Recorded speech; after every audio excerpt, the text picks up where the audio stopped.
Bonjour à toutes et à tous, ravi de vous retrouver au Quorum pour cette seconde journée du Monde Nouveau. On va évoquer cet après-midi pendant 1h30 les nouvelles citoyennetés avec l'ensemble de nos invités que je vais vous présenter dans un instant. Je vous rappelle que nous sommes en direct sur l'ensemble des titres du groupe Dépêche du Midi, la Dépêche du Midi, Midi Libre, l'Indépendant et Centre Presse, et qu'à cette occasion, vous pouvez évidemment partager, commenter cette table ronde et surtout réagir, poser des questions.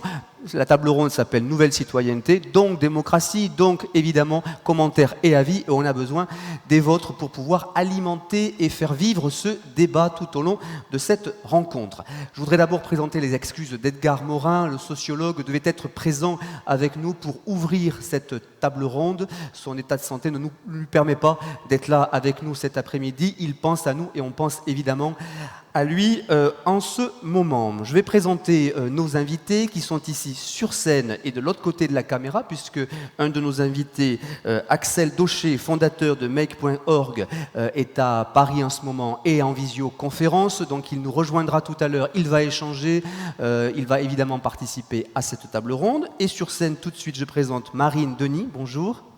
Vous êtes doctorante en droit international et enseignante à Sciences Po. À vos côtés, Julie Pasquet, bonjour, présidente de Together for Earth. Vous nous présenterez tout à l'heure votre projet et vos missions autour de ce projet. À vos côtés, Bettina Laville, bonjour. Vous êtes présidente et fondatrice du comité 21, conseillère d'État honoraire et membre du CA du CNRS. Et à vos côtés, pour terminer cette présentation, Vincent Grégoire Delory, bonjour. Vous êtes docteur en philosophie, maître de conférence, doyen de la faculté libre des lettres et des sciences humaines de l'Institut catholique de Toulouse. Ravi de vous avoir à nos côtés pour cette table ronde. Alors, table ronde, nouvelle citoyenneté, un sujet d'actualité, on va le voir tout au long de cette rencontre. Je voudrais qu'on démarre avec vous, Vincent Grégoire Delory. J'en appelle aux philosophes. Prenez un micro, vous avez chacun un micro, parce que on évoque cette table ronde autour des nouvelles citoyennetés. Qu'est-ce que ça dit? Que finalement, la citoyenneté a évolué ces dernières années? Oui, bonjour à tous. C'est vrai que le mot « nouvelle citoyenneté », ça peut étonner, nouveau et citoyen. C'est vrai que le mot « citoyen » nous paraît tellement vieux. Je ne sais pas qu'on se souvienne de « civis Romanus sum » sur les anciennes maisons de Rome, puis ces citoyens de la Rome antique qui vont progressivement devenir des sujets du roi, de Sa Majesté le roi. Ces citoyens, ce mot citoyen qu'on va voir revenir un petit peu un peu plus tard, cette citoyenneté qui se construit, et puis arrive ce XVIIIe siècle, et on recommence à penser aux citoyens, et la Révolution arrive. J'ai à côté de moi une spécialiste de la Déclaration des droits de l'homme. On retrouve. On le verra tout à l'heure, en effet. Ne spoilez pas, allez-y, oui. Donc on retrouve cette question de citoyenneté. C'est une époque où on commence à voir arriver des valeurs comme liberté, égalité. On commence à voir au tout début de la Révolution liberté, égalité ou la mort. Et en ce moment-là, quand on se salue les uns les autres, on dit salut et fraternité. Cette citoyenneté, qu'est-ce que c'est finalement? Qu'est-ce que ce citoyen? Je me souviens de Louis XVI, le 20 juin 92, on rentre aux Tuileries, on lui fait coiffer le bonnet rouge, on le fait boire à la nation. Citoyen, nation, que signifient ces mots-là? C'est-à-dire que finalement, qu'est-ce qui fonde cette citoyenneté? Dans l'Ancien Régime, on parle plutôt, effectivement, quand on veut se signifier, on va plutôt parler du roi, de la famille royale. On se situe par rapport à une famille, ce fameux « vive le roi » qui signifie finalement, on demande que vive quelque chose, puis la citoyenneté arrive, on voit moins cela, si ce n'est peut-être dans la citoyenneté actuelle, de voir quelque chose de vivant, et ce quelque chose de vivant, me semble-t-il, va se trouver avec la fraternité. La fraternité qui fait que les personnes se retrouvent les unes les autres, se rencontrent, se situent les unes les autres, entrent en relation les unes avec les autres, et on retrouve à nouveau de ce côté vivant. J'aime bien parler de cela, ce côté vivant. Finalement, le vivant, c'est quoi? La moindre cellule vivante, dans la moindre bactérie, où un être vivant est en relation avec ce qui l'entoure. Être en relation, ça veut dire, me semble-t-il, je reçois de mon environnement tout en construisant mon environnement. Il se passe quelque chose, une sorte de boucle infinie qui fait que la relation à autrui devient quelque chose de plus en plus fort, de plus en plus impactant. Et finalement, cette citoyenneté, cette fraternité qu'on pourrait presque mettre au tout début de la devise, liberté, égalité, fraternité, mais refaire passer fraternité devant comme nouvelle citoyenneté.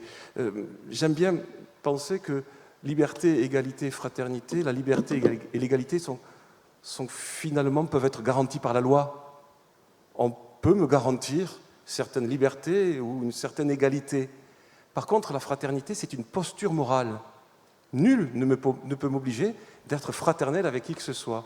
Une posture morale qui suppose un effort de rencontre avec autrui, un effort de faire vivre autrui. Et c'est pour ça que je pense que dans cette question de nouvelle citoyenneté, il y a peut-être une sorte de convergence entre vive la famille royale de jadis vers vive l'autre, vive celui qui est devant moi, quel qu'il soit.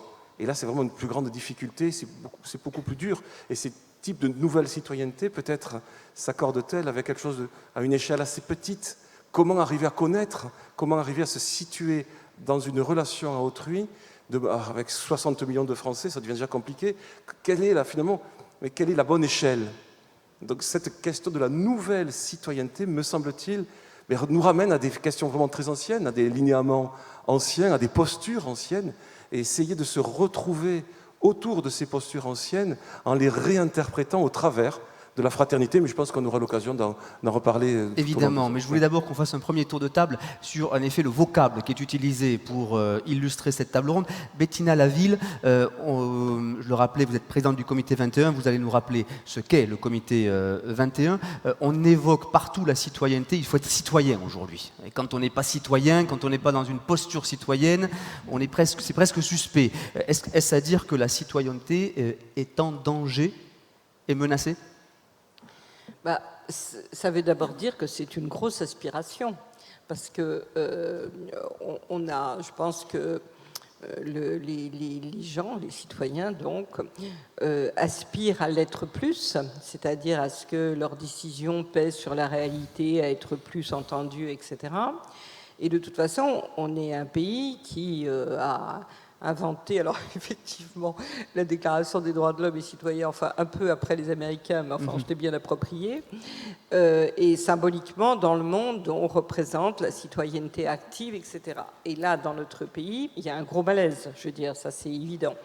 Et il y a à la fois deux mouvements contradictoires, c'est-à-dire qu'il y a de plus en plus d'organisations de citoyens qui se mettent ensemble, c'est finalement en association, en mouvement, en marche, etc., pour effectivement peser sur la réalité. Et il y a de plus en plus de défiance sur ce qu'est l'organisation institutionnelle de la citoyenneté, c'est-à-dire le vote, la participation à la République, etc. Et donc là, je pense qu'on est, alors c'est le forum des transitions, donc on est vraiment dans une transition importante et dans un passage où finalement, c'est pour ça que le mot nouvelle citoyenneté me paraît intéressant, parce que la citoyenneté se cherche. Ça, je crois que c'est très important. Deuxième observation, la citoyenneté au sens de la révolution, au sens des multiples révolutions du 19e, au sens de la révision et du préambule de 46, etc., c'est la citoyenneté politique, civile, sociale. Et aujourd'hui, il y a quelque chose à quoi, effectivement, au comité 21, nous sommes très attachés, et on a fait différentes manifestations là-dessus, c'est la citoyenneté écologique. Et je crois qu'il y a un besoin de construction de la société écologique qui rejoint d'ailleurs des racines historiques. Parce que vous dites, c'est difficile de la construire à 60 millions. Alors, à 8 milliards, je ne vous raconte pas.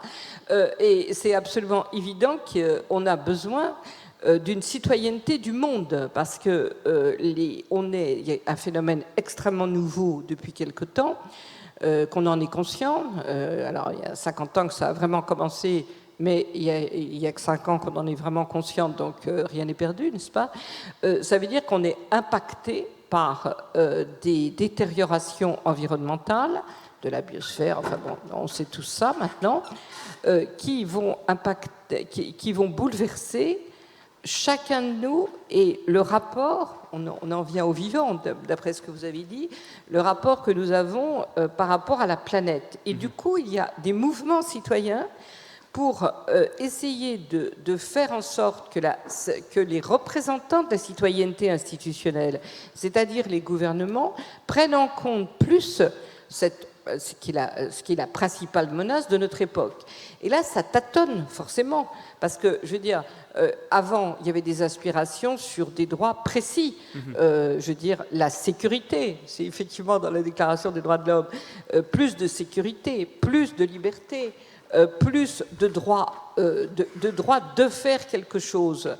Et maintenant, il y a toute cette, comment dirais-je, cette dialectique entre le droit à et le droit de. On le voit bien avec le vaccin, par exemple. Moi, je trouve que la séquence aujourd'hui du comportement citoyen par rapport à la pandémie et par rapport au vaccin est très, très intéressante. Je veux dire, parce que d'abord, ça met évidemment le rapport à la science totalement en exergue, mais aussi ça revient. Ça, je disais quand on préparait l'entretien qu'il y avait tout dans la Déclaration des droits de l'homme et citoyens, parce qu'il y a un article, qui est le fameux article 5, je crois, qu'on a le droit de tout faire, sauf, et c'est la liberté, sauf ce qui est nuisible à la société. Le seul problème, c'est qu'il y a tellement de choses nuisibles à la société aujourd'hui qu'on est obligé de reconstruire la citoyenneté. J'entends bien l'aspiration des citoyens, j'entends bien aussi le rôle des gouvernants qui souhaitent davantage tenir compte des citoyens. D'ailleurs, aujourd'hui, il y a des conventions pour quasiment tout. Mais est-ce qu'elles sont véritablement efficaces, ces conventions, et est-ce que ça fait avancer la citoyenneté ? Alors, sous la question, il y a est-ce que la Convention citoyenne pour le climat a fait avancer? Alors, la citoyenneté, je ne sais pas. La lutte contre le changement climatique et l'efficacité des mesures, je crois que c'est la question sous-jacente. Alors, premièrement, c'est une bonne initiative de faire une convention de citoyens. Ce n'est pas du tout nouveau. Non. Contrairement à ce qu'on a dit, ce n'est pas la première. Il y en a eu une il y a 20 ans. Et d'autre part, toutes ces conventions étaient faites pour... comment dirais-je, elles sont efficaces quand elles sont très nombreuses d'abord, et quand elles sont faites au niveau local. Parce que quand vous avez, il y a beaucoup de maires qui en organisent, quand vous avez une interrogation des citoyens au niveau local, vous pouvez ensuite croiser les résultats, et finalement ça peut faire une politique.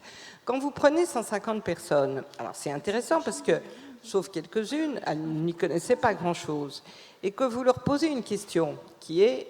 parce qu'il y avait une question précise. Elles étaient censées répondre à la question comment peut-on, par des mesures justes, répondre à la crise climatique. Ce n'est pas exactement le texte, mais enfin, en clair, c'est ça que ça voulait dire. Bon.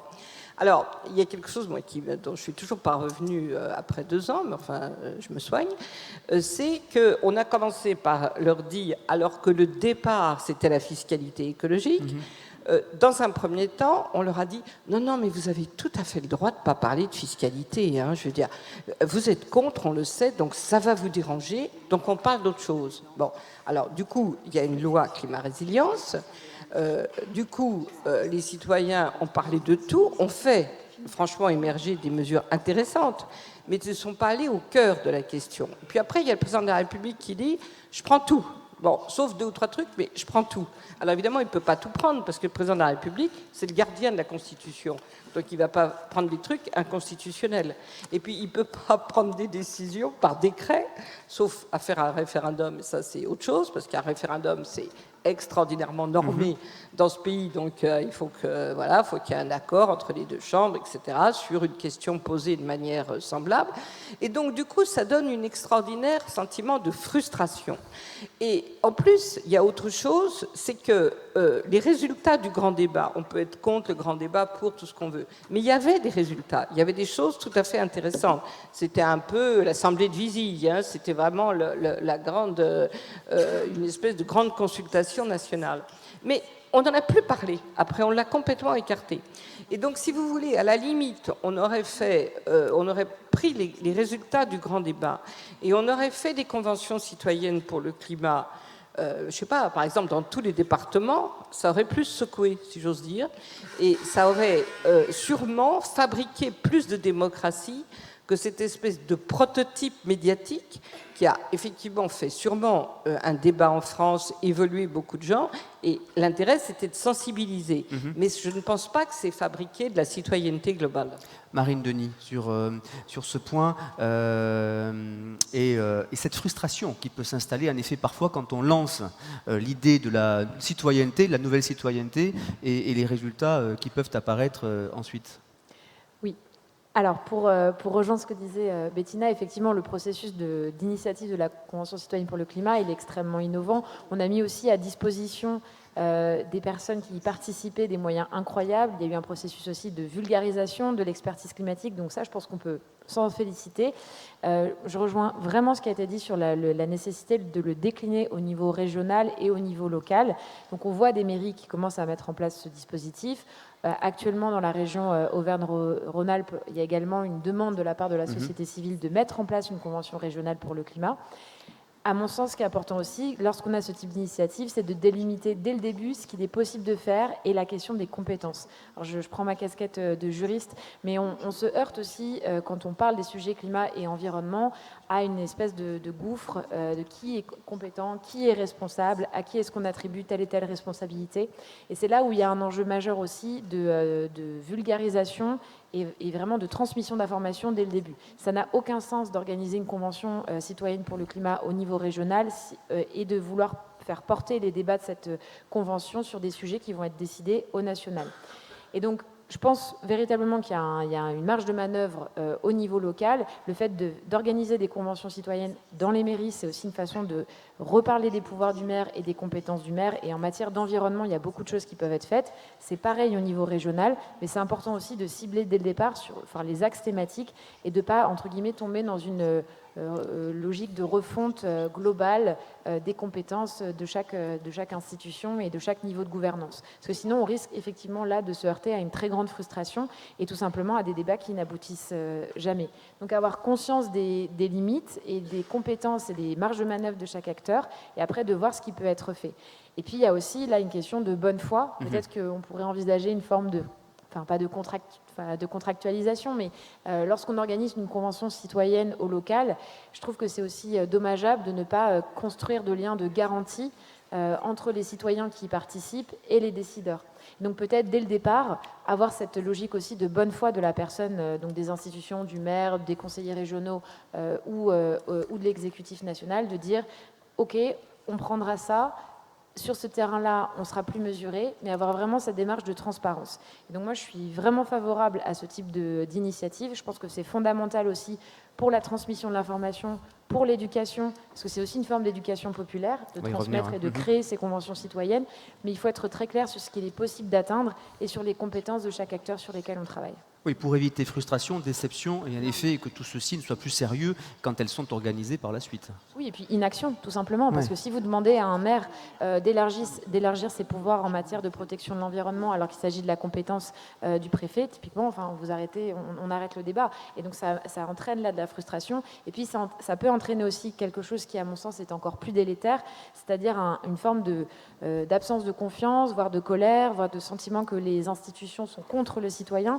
Et je ne veux pas dire que parfois les institutions sont rigides, elles le sont, mais il y a aussi des normes, il y a des compétences qui sont fixées dans le droit, et il s'agit aussi d'en avoir conscience et d'en tenir compte lorsqu'on est dans ce processus de délibération. Axel Daucher, vous nous entendez, je crois, vous êtes en visioconférence. Je vous entends avec passion. Parfait. Alors, on vient de l'indiquer, on a des outils très importants qui existent aujourd'hui pour favoriser l'engagement, pour favoriser la citoyenneté, mais vous apportez une petite nuance quand même. Les outils sont là, mais tout le monde ne les utilise pas en réalité. Oui, déjà, je voudrais vraiment essayer de me faire pardonner de ne pas être parmi vous aujourd'hui. Je me sens tellement loin, là, j'aimerais tellement être avec vous. Donc, voilà, je vous présente toutes mes excuses. La technologie nous aide bien, vous êtes quand même là. Voilà. Je voudrais aussi dire un petit peu en préambule que je trouve ça très intéressant de parler de citoyenneté avant de parler de démocratie, en fait. Ouais. Parce que souvent, on va directement sur la démocratie.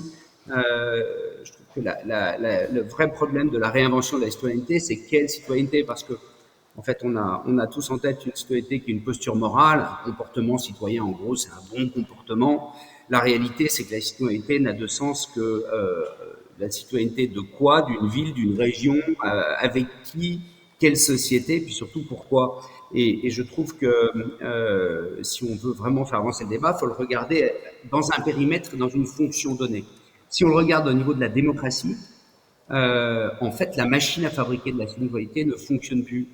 Alors, on peut appeler ça une défaillance démocratique, mais la réalité, c'est que la démocratie apparaît tellement impuissante à agir sur le réel des gens et impuissante à réconcilier les gens que finalement la citoyenneté devient quelque chose d'individuel que chacun interprète, mais ne s'exprime plus dans son lien à l'institution. Alors, il peut y avoir des citoyennetés individuelles, mais regardons un petit peu qu'est-ce qui marche pas dans ce lien-là. Ce qui marche pas fondamentalement, c'est que la nature de la société a changé. On a parlé d'archipélisation, vous l'avez tous vu, mais même au-delà de ça, moi je trouve que la vision la plus innovante sur le sujet, c'est celle du dernier ouvrage de Pierre Rosanvallon. C'est-à-dire que la société ne se décrit plus par des groupes objectifs, mais par des communautés d'épreuves qui sont variables et dans le temps et pour chaque individu. Et dans ce cadre-là, le lien entre l'individu et une démocratie géographique, puisque c'est ça notre démocratie, eh ben, il ne se fait plus. Et la citoyenneté, pour finir sur ce chapitre-là, elle du coup s'exprime de façon complètement différente. Les forums haineux sur Facebook, pour les participants, ils considèrent qu'ils font un acte de citoyenneté. Enfin, je suis un peu provoquant quand je dis ça, mais c'est ça. Donc il faut réintermédier. Il faut recréer cette machine à fabriquer de la citoyenneté. Et toutes les innovations comme la Convention citoyenne sont bonnes. En revanche, on est dans une, je trouve, extrême grande naïveté sur l'objet ou sur la fonction qu'on donne à ces innovations. Si je prends la Convention citoyenne, fabuleux travail de conception, je trouve plutôt bien fait, de lois fraîches à partir de citoyens. Donc tout ça, super. Mais en quoi est-ce que ça crée de la citoyenneté? Pour les 150, c'est sûr. Mais en quoi quelqu'un qui n'est pas dans les 150 et qui n'est pas d'accord avec ce qui sort considère que, puisqu'ils ont été tirés au sort et que le processus est bien, c'est l'expression populaire qui s'exprime. Et ça n'enlève pas la vertu de la Convention citoyenne, qui est de fabriquer des projets différents. Mais je trouve qu'il y avait un péché initial dans cette Convention citoyenne, c'est de penser, de se laisser penser que 150 citoyens tirés au sort allaient produire de la légitimité citoyenne. Et s'ils avaient produit de la légitimité citoyenne, oui, certes, ils auraient créé je dirais, une réconciliation des gens, des citoyens avec les institutions. Mais c'est pas vrai. On avait en Irlande, quand ils ont fait la Convention citoyenne sur l'avortement, c'était une autre histoire parce que c'était un sujet beaucoup plus simple et ça a été vraiment un débat de société très pénétrant dans la société. Ce qui n'était pas le cas de la Convention citoyenne. La Convention citoyenne, tous ceux qui sont dans la salle ont dû la suivre, ceux qui sont sur scène y ont souvent participé. Évidemment. Mais la réalité, c'est que c'était hors sol. C'était pas connecté aux gens. Donc peut-être que la solution de régionaliser est une bonne chose. Mais je vais revenir sur ce point, si vous voulez bien, Axel, en laissant la parole à Julie. Je reviens vers vous tout à l'heure et je précise à la salle, parce que nous sommes quand même sur une table ronde Nouvelle Citoyenneté, que je vais rythmer cette rencontre de questions de la salle. Donc préparez-vous, parce qu'après l'intervention de Julie, je veux évidemment qu'on ait un premier échange avec nos invités. Julie, expliquez-nous comment vous réussissez à mettre en rapport finalement les projets, les citoyens et les gouvernants ou institutionnels, pour que finalement ça soit efficace. On est en train de le dire depuis maintenant 20 minutes. Oui, tout à fait. Je suis très alignée avec ce qui a été dit précédemment et le constat que je fais aujourd'hui, en tout cas moi, en tant que militante dans des associations de jeunesse qui s'engagent sur les questions climatiques et sur les questions écologiques, c'est on est dans une forme de citoyenneté qui est passive On va voter tous les 5 ans à certaines échéances. Et entre ces échéances, on a l'impression de ne plus avoir de pouvoir, de ne plus avoir de moyens de pression et de moyens en fait, de pouvoir agir sur les décisions politiques et sur les décisions publiques. Donc comment est-ce qu'on re-questionne ces citoyennetés en ayant une citoyenneté qui est active et qui se fait aussi au niveau local, avec des associations, entre groupes de pairs, avec des communautés. Donc en effet, il y a des expériences comme la Convention citoyenne pour le climat et des expériences qui sont mises en place en fait par l'État et par les gouvernants. Mais il y a aussi des expériences très locales que l'on peut faire aussi en tant que citoyens, citoyennes, entre nous. Et nous, c'est ce qu'on cherche à faire avec nos associations, de dire, par exemple, on s'est mobilisé autour de la loi climat avec énormément de jeunes, avec des groupes locaux partout en France, de dire, on a un pouvoir citoyen. On peut aujourd'hui interpeller notre député, on peut échanger, on peut débattre, on peut écrire des amendements, déposer des amendements auprès du Parlement et être acteur et actrice en fait de ce changement.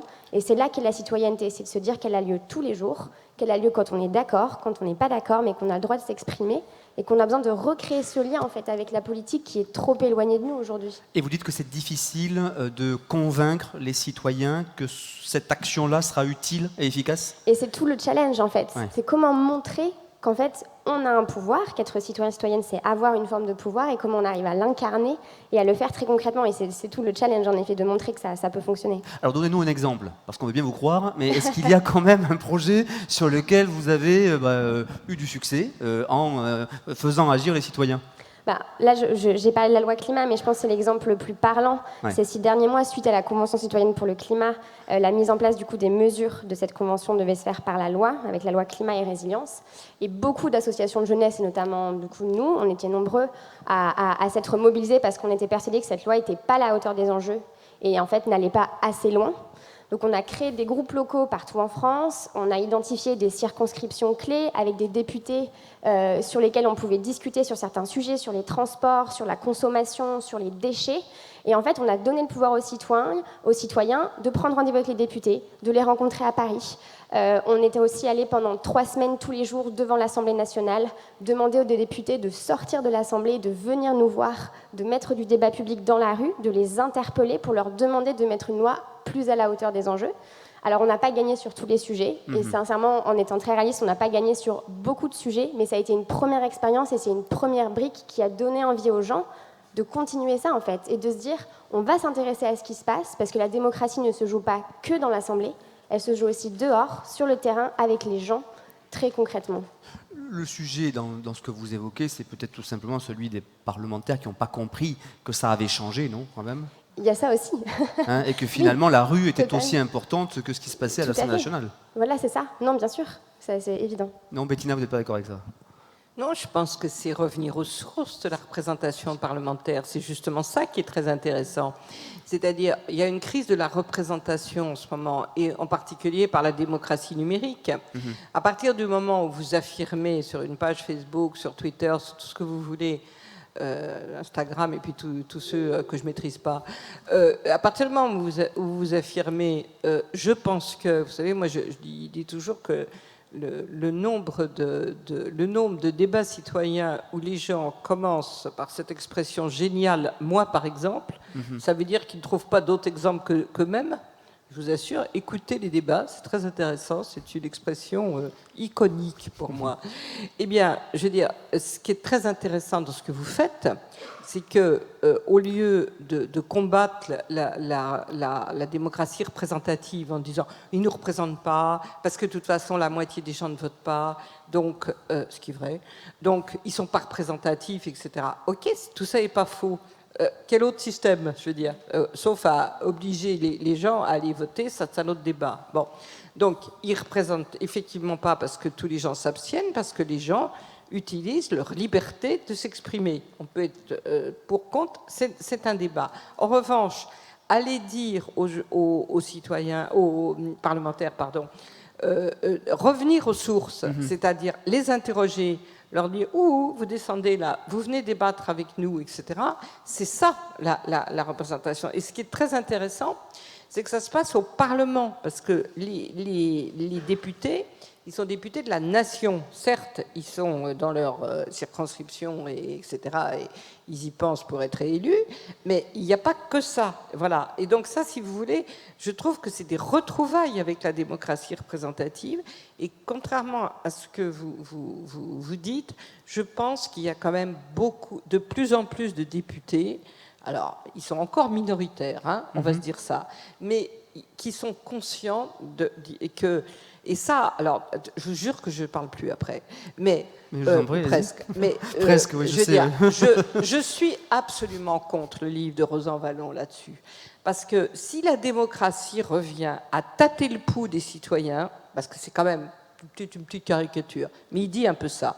Il dit il n'y a plus de démocratie parce que les élus ne s'intéressent pas au ressenti des citoyens. Non, il faut que les élus, justement, s'intéressent au désir des citoyens par rapport à l'espace public.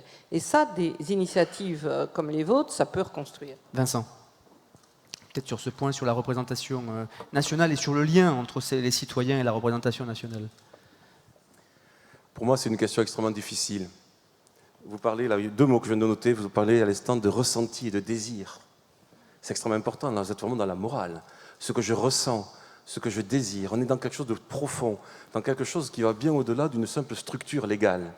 Et ça, c'est extrêmement intéressant, car en effet, une démocratie non incarnée, finalement, une démocratie sans désir, une démocratie excluante d'une certaine façon, une démocratie qui, finalement, ne prend pas tout le monde. Quel désir reste-t-il ? Je vous disais tout à l'heure, en introduction, quand on parlait de ce 20 juin 92, quand on demande à Louis XVI de boire à la santé de la nation. Mais la nation, à l'époque, c'est pas tout le monde. Hein. C'est tout le monde, à l'exception des aristocrates, des prêtres réfractaires, de tout ceci. Enfin voilà, il y a toute une... Donc c'est cette nation qui se construit, cette nation qui a un ressenti commun, non pas d'individus, placés les uns à côté des autres, comme vous avez dit, vous, madame, à l'instant, je trouve ça tout à fait intéressant. Moi, personnellement, mais regardons une discussion entre amis, en famille ou que sais-je encore, il n'y a plus de débat, de dialectique, c'est chacun qui fait son petit monologue juxtaposé les uns à côté des autres, n'importe quel que soit le sujet, la balle passe, puis après, moi je. Non, mais le pire, c'est moi, par exemple. Moi, par exemple, et moi personnellement, ou moi, par exemple.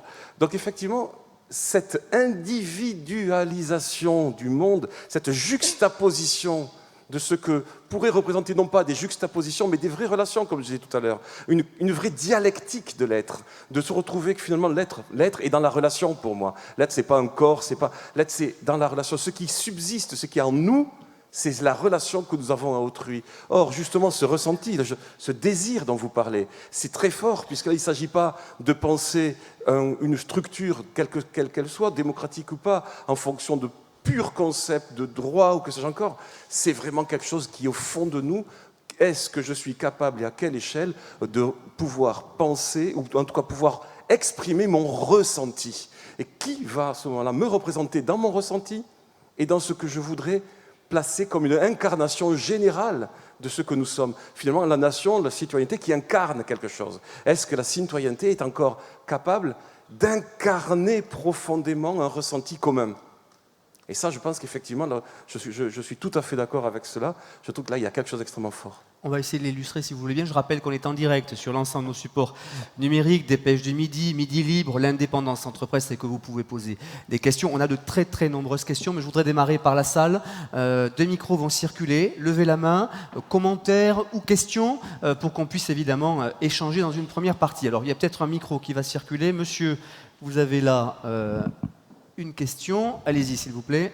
Je m'appelle Alain Bournet, je suis porteur d'un programme citoyen pour l'élection présidentielle. Justement, par rapport à ce que vous dites, j'ai eu le sentiment, j'ai vu la nécessité de m'exprimer, de travailler sur ces notions, parce que je ressens partout, comme ce matin, certains ont dit, mais il n'y a pas de débat politique sur l'agriculture autour de cette élection. D'autres disent, ah, mais je ne vois pas la complexité être prise en compte dans ces réflexions à tous les niveaux de l'État ou du pays.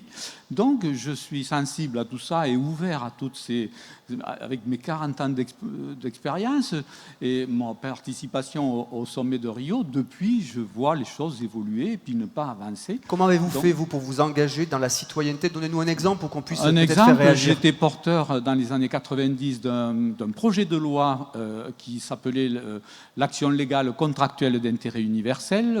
Elle a été imprimée par Groupama, un groupe d'assurance, à 1500 exemplaires.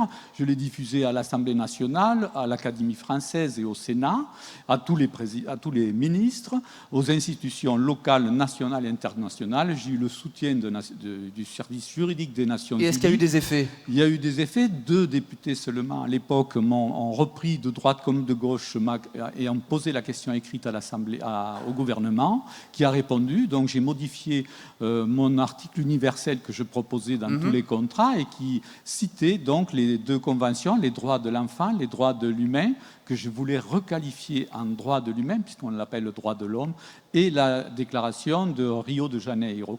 Donc c'était ça que je proposais d'ajouter dans tous les contrats, un article stipulant que les engagés dans ce contrat allaient donc respecter ces conventions. C'était l'objet de ce projet de loi. Là, j'ai mis un programme au point. Si vous voulez poser peut-être juste une question. Donc une question. Parce que je voudrais simplement passer la parole à la salle. Qu'est-ce que je peux faire de cette proposition de programme citoyen à l'intention comment on appelle ça, des candidats aux élections présidentielles pour qu'enfin on élève un peu le débat et qu'on parle d'autre chose que de l'immigration? Alors ça, je voudrais quand même poser la question à Julie et à Marine. C'est vrai que ce que vous évoquez, monsieur, alors vous n'êtes pas, c'est pas la première fois que vous intervenez à ce débat-là, puisque depuis vendredi, vous nous suivez activement, ce qui est quand même l'illustration d'une fidélité au monde nouveau. Donc là, on ne peut que la saluer. Mais vous évoquez aussi quand même le fait que les citoyens ont besoin de faire des propositions aux candidats à la présidentielle et on le ressent. Comment vous allez jouer ce rôle-là, Julie et Marine? C'est vrai, pendant cette campagne électorale, est-ce que vous sentez ce besoin plus encore de dire aux candidats à la présidentielle nous allons compter et comment on peut compter? Julie? Ah oui, c'est crucial. Je pense que les élections présidentielles et législatives aussi de l'année prochaine sont primordiales. Moi, je vais parler plutôt du côté de la jeunesse, parce que c'est en tout cas du côté étudiante que je connais bien. Il y a une vraie volonté de se faire entendre, une vraie volonté de monter des propositions politiques aussi qui sont réalistes pour aller les défendre auprès des candidats, et de le faire avec deux choses, et c'est ce qu'on fait dans la plupart de nos projets. Un axe de plaidoyer qui va être d'aller rencontrer les candidats, d'aller échanger, d'aller débattre avec leurs équipes, avec les personnes sur le terrain, les personnes mobilisées, et d'avoir cet échange. Et la deuxième chose qui est la mobilisation. Et comment est-ce qu'on réinvente la mobilisation aussi aujourd'hui? On voit bien que les marches qui sont là, qui durent une après-midi à Paris ou dans certaines villes, est-ce que c'est le meilleur moyen d'agir? Est-ce qu'on ne trouve pas d'autres manières de s'engager? C'est important parce que c'est vrai que tous les samedis, toutes les semaines, on en a fait quand même un curseur, un moteur de la réactivité des politiques. Est-ce que vous pensez que ça a un sens encore ces marches?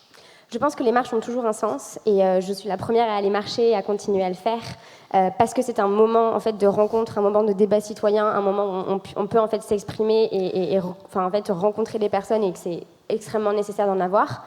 Mais c'est important d'avoir une multiplicité de modes d'action qui sont aujourd'hui, il y a des jeunes dans les écoles qui disent en fait si les candidats ne prennent pas la question climatique et la question environnementale dans leur programme et ne sont pas vraiment ambitieux sur ces sujets, on va aller faire grève, en fait on ne va plus aller à l'école, on va potentiellement, on va juste ne plus y aller, on va faire grève, on va faire des marches mais qui ne durent pas une après-midi mais qui vont durer des mois et on va aller marcher partout en France pendant des jours et des jours pour aller questionner les gens sur le territoire et pour aller interpeller ces élus.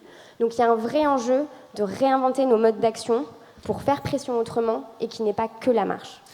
Marine Denis, alors vous allez réagir là-dessus sur le mode d'action. Et puis Julie a utilisé un mot, le réalisme. Je faisais le lien ainsi avec vous, monsieur, qui présentait, je crois, une 50aine de propositions. Ou en tout cas, vous avez travaillé beaucoup sur le sujet. C'est vrai que souvent, on peut quand même peut-être se dire ça, ça manque un peu de réalisme dans les propositions qui sont faites. On a le sentiment que parce qu'on est citoyen, parce qu'on est acteur, toutes nos idées, toutes nos propositions ont plus de valeur que celles portées par des dirigeants, des parlementaires ou des présidents. Donc un peu de réalisme, ça fait du bien.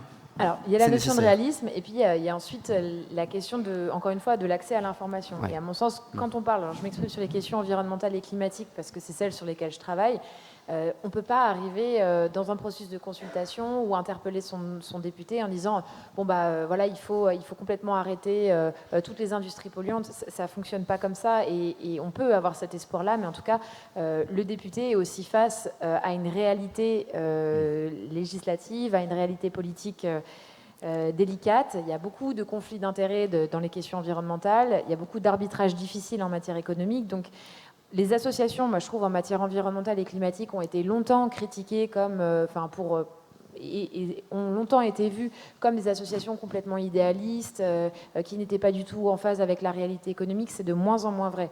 Il y a une professionnalisation des associations, il y a une expertise qui est désormais acquise par des associations, alors je pense aux gros assos, Oxfam, Greenpeace, etc., mais pas que.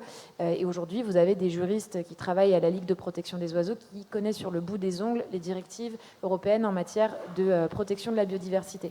Et je crois vraiment à l'alliance entre citoyens et associations pour ces raisons-là. C'est que parfois, on n'a pas le temps de lire des directives européennes en matière de réglementation et de protection de la biodiversité, et c'est bien normal. Et organiser aussi des forums, des espaces ouverts dans des lieux publics, entre des associations qui connaissent ces sujets-là, des acteurs des collectivités territoriales, des académiques, enfin en tout cas des personnes qui travaillent dans le milieu de l'université, et des citoyens, ça c'est fondamental. Et c'est pas si difficile que ça à organiser. Beaucoup d'associations, beaucoup d'universités organisent un débat par mois. C'est le cas à Lyon avec l'école urbaine de Lyon, qui organise un cycle de conférences depuis plusieurs mois. Alors, effectivement, il y a un travail de démocratisation de l'information à faire, et je trouve que ça a le mérite quand même de laisser des espaces disponibles où au moins on se dote de l'information, et après, lorsqu'on veut proposer des choses individuellement, on a peut-être un peu plus de connaissances concrètes sur le sujet. Et pour terminer sur le rôle des associations, dans le cadre des présidentielles, on va avoir une espèce de fact-checking qui va sans doute être réalisé par de nombreuses d'entre elles sur la cohérence de la politique climatique proposée par les candidats et candidates aux présidentielles, avec des objectifs typiquement l'accord de Paris ou la loi climat et résilience, et donc faire en sorte aussi que les candidats qui vont avoir des programmes avec des mesures environnementales, parce qu'aujourd'hui c'est le cas de tous les candidats et candidates à la présidentielle, faire en sorte d'évaluer aussi ces propositions-là et voir sur quels aspects on peut aller plus loin, quels aspects revêtent de l'ordre du greenwashing et quelles décisions sont véritablement bénéfiques. Alors, il y a une question dans la salle, mais avant, s'il vous plaît, je donne la parole à Axel Daucher et puis je prends vos questions. Je vous ai vu lever la main, vous inquiétez pas, je vais vous donner la parole. Axel, allez-y. Je trépigne. Je sais. Je voulais dire précisément sur comment est-ce qu'on influe sur une élection. Il ne peut pas y avoir des dizaines de milliers de personnes qui vont chacun voir leur député pour aller, qu'ils soient avisés ou pas, réussir à le faire. Donc nous, ce qu'on fait de notre côté, c'est qu'on a développé, c'est notre métier de base, une capacité d'impliquer des centaines de milliers de citoyens. En l'occurrence, ce dont je vais parler, c'est 1 million de citoyens, de façon à définir leur part d'estomac commune, c'est-à-dire les sujets sur lesquels ils sont tous d'accord et tous très engagés. Et cet agenda légitime est celui qu'on pousse vis-à-vis des candidats. En l'occurrence, c'est une opération qu'on mène avec Radio France et France Télévisions. Et donc, on pose à 1 million de personnes en France une seule question ouverte: quelles sont les priorités pour ma France 2022? C'est la seule question qu'on pose. Et en quelques mois, on va réussir à déterminer les 20 sujets qui sont les plébiscites citoyens, c'est-à-dire des propositions, des idées qui réunissent tout le monde. L'intérêt de ça, c'est pas simplement de porter un plaidoyer qui s'appuie sur 1 million de personnes plutôt que sur un petit groupe de personnes. L'intérêt de ça, c'est de se concentrer sur les consensus. Et le fait de se concentrer sur les consensus, ça peut changer le débat. Dans la mesure où le débat aujourd'hui, ils sont construits autour des clivages, parce que politiquement c'est plus efficace, parce que médiatiquement c'est plus efficace, alors que tout l'enjeu, c'est de réussir à, si on veut vraiment reconnecter les gens à la démocratie, c'est de construire un débat qui est comment on fait les sujets sur lesquels tout le monde est d'accord. Et c'est ça le pari qu'on a pris avec les deux groupes audiovisuels publics, c'est on va être capable d'organiser un débat avec tous les candidats, un des débats du premier tour, qui sera centré sur le comment des consensus et non pas sur le pourquoi des clivages. Merci Axel. Alors une question par ici, il y a un micro qui circule là, je vous ai vu aussi, allez-y. Monsieur. Oui, merci de prendre ma question. Avec plaisir. Moi je voudrais qu'on revienne un peu sur ce déficit de citoyenneté qu'on voit partout, hein, qu'on déplore, dont vous avez parlé un peu en introduction.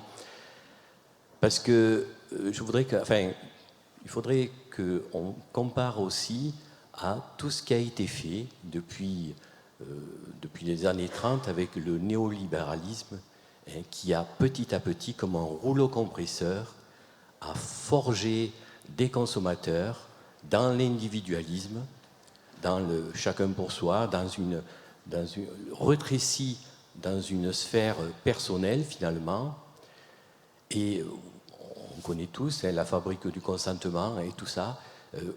On parle de citoyenneté alors qu'il y a quelque chose qui nous écrase quotidiennement, la publicité, etc. etc. Enfin, on connaît tous, hein, les impacts que ça a, insidieux, hein, inconsciemment même, hein, au niveau des comportements, au niveau du comportement du consommateur, mais au niveau aussi du citoyen travailleur, acteur dans la cité, etc., à tous les niveaux.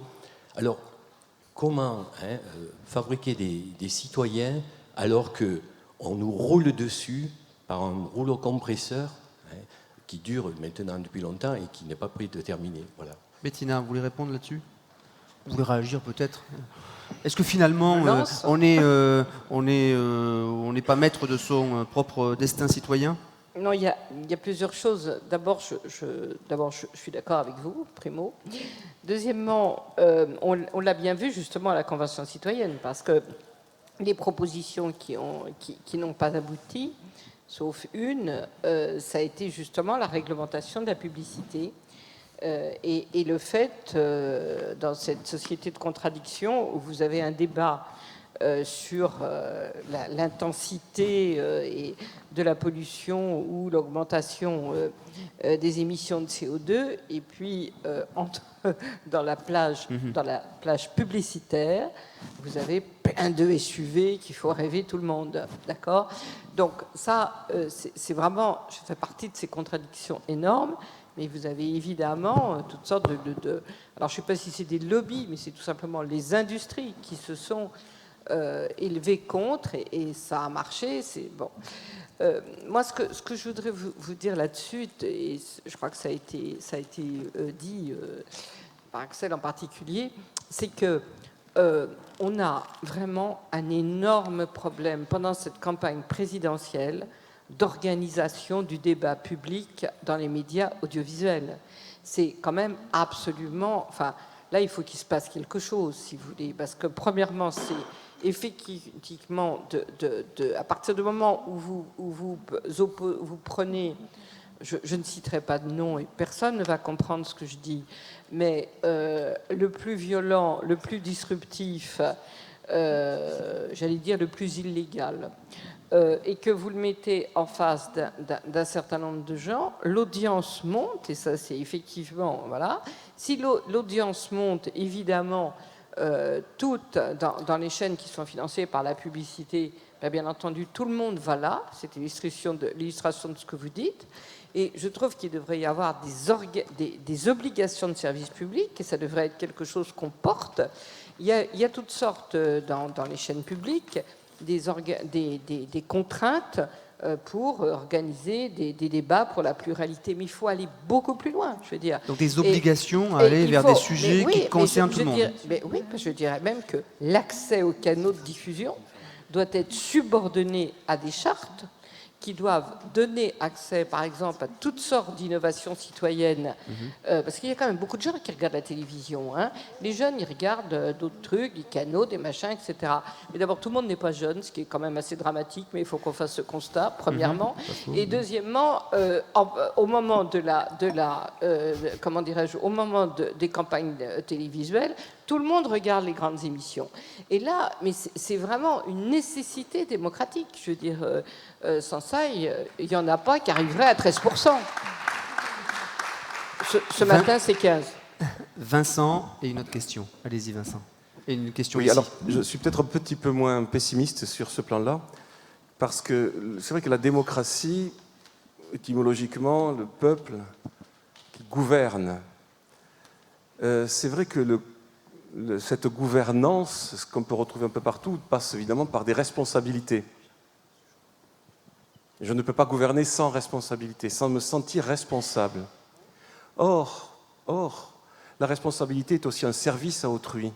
Rencontrer autrui, je ne gouverne que parce que je suis un serviteur. Je ne peux pas gouverner en simple gouvernant. Je dois être d'abord un serviteur. Et ce serviteur, eh bien, on le retrouve dans la responsabilité d'autrui, et on ne le retrouve pas uniquement dans la politique, comme vous le disiez à l'instant, là, par rapport aux élections présidentielles. Elles arrivent, et bien évidemment, il faudra en parler, mais quand on voit ce qui se passe actuellement, et je vais prendre ma casquette là de physicien, dans les laboratoires de sciences, il y a des révolutions qui se passent actuellement absolument extraordinaires, avec une porosité des savoirs de plus en plus importante, à savoir, le scientifique est-il responsable ? La déclaration de 1974 de l'UNESCO, nous venons en 2017, à l'UNESCO, je faisais partie des groupes qui avons travaillé là-dessus pour la modifier. Un scientifique, désormais, il est écrit, on peut dire non. Je ne ferai tel travail que si je connais les buts. Je suis donc responsable. Étant responsable, je suis au service. Quelle que soit la science de laquelle je travaille, il y a ce service de chacun. Et je pense que les jeunes générations, je vous entendais, mesdemoiselles, je vous entendais nous parler de cela, et je pense que les nouvelles générations, et ça c'est extrêmement intéressant, quand on parle avec nos étudiants, ils ne sont pas comme on était nous. Nous, en gros, on était très politisés. On savait si on était de droite, de gauche, on était même catéchisés, on savait si on était curé ou anticlérical. On savait tout ça, on était capable de se taper là-dessus. On se tapait, c'était Don Camillo et Pépone, quoi. Les jeunes générations, vous montrez le film Don Camillo aux jeunes générations, ça les fait à peine rigoler, parce que c'est fini, c'est plus ça. Ils sont en train de nous montrer des nouvelles voies qui dépassent complètement les clivages politiques actuels. Ils sont en train de nous montrer des nouvelles responsabilités, certaines locales, nous l'avons dit tout à l'heure, c'était lors de la dernière table ronde, en début d'après-midi. Ils sont en train de nous montrer beaucoup de choses extrêmement intéressantes qui nous rappellent que la démocratie, elle est partout, finalement, elle est partout dans cette notion de service. Les jeunes, ils sont en train de nous dire, c'est un petit peu ce qu'on prête, je crois, à Swift, cette fameuse phrase, ils ne savaient pas que c'était impossible, alors ils l'ont fait.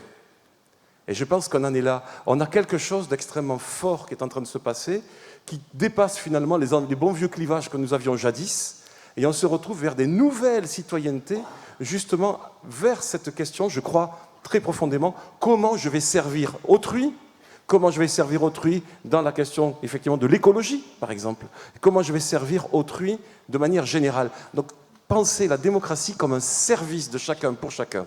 Et je crois que c'est en train d'arriver. Je vous fais réagir peut-être sur ce point, Julie et Marine, peut-être, sur cette... Oui, moi, ce qui m'est venu en tête, c'est aussi le fait de penser la démocratie du nous et plus du je, et comment, de manière très concrète, on incarne aussi cette posture de coopération.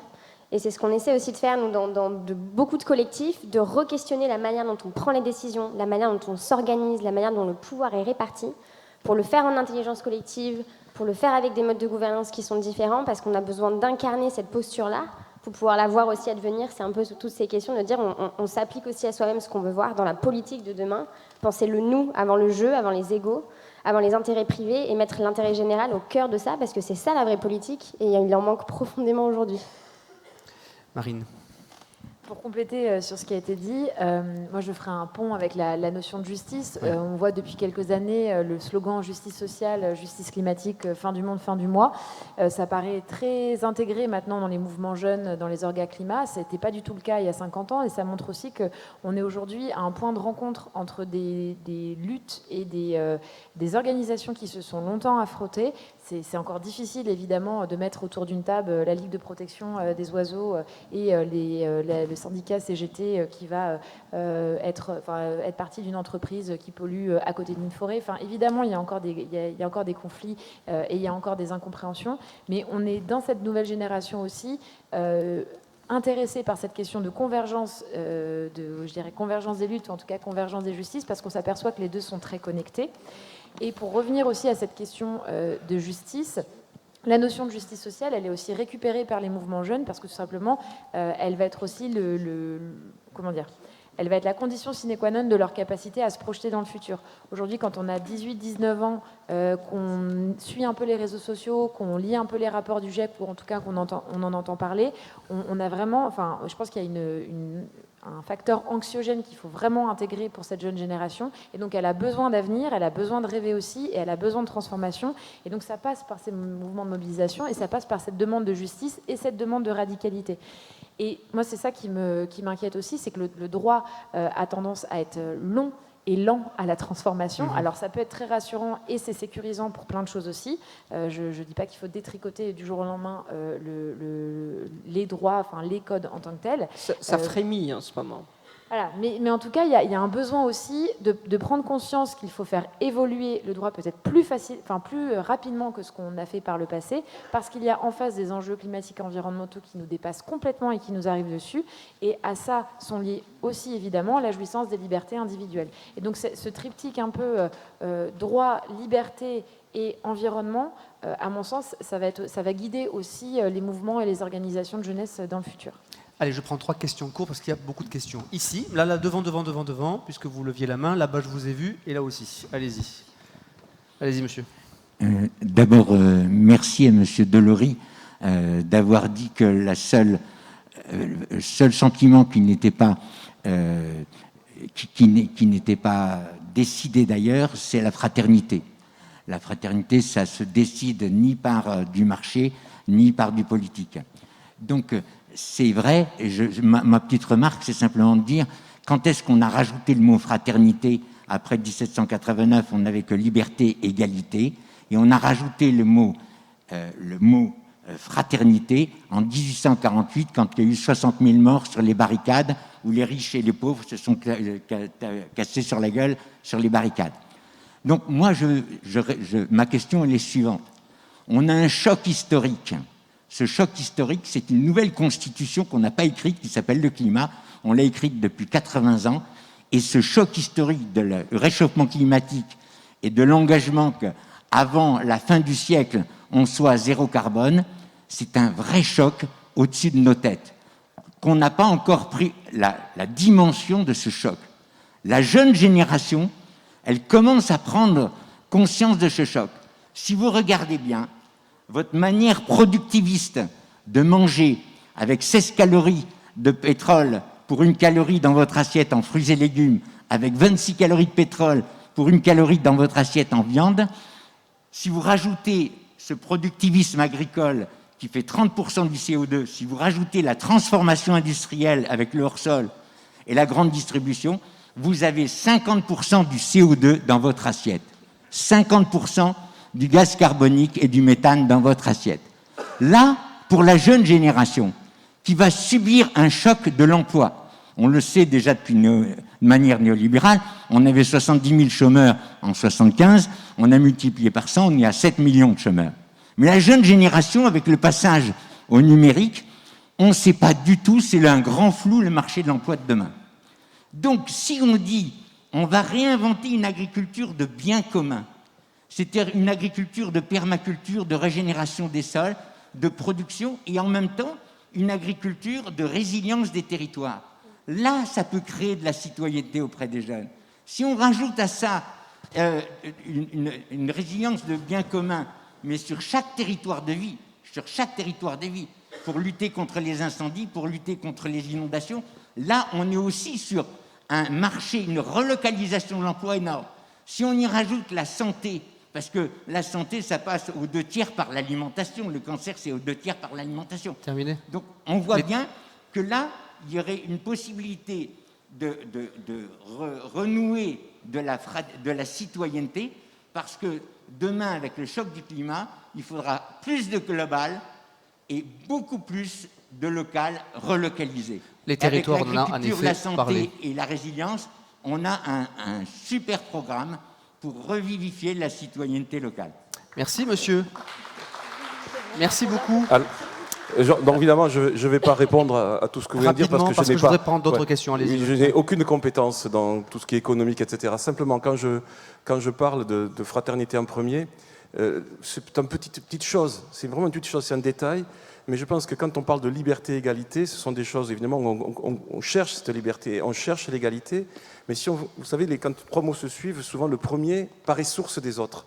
La France, on se dit le pays de la liberté, source des autres. Si on fait passer la fraternité comme source de tout, alors tout ce que vous venez de dire, finalement, se retrouve.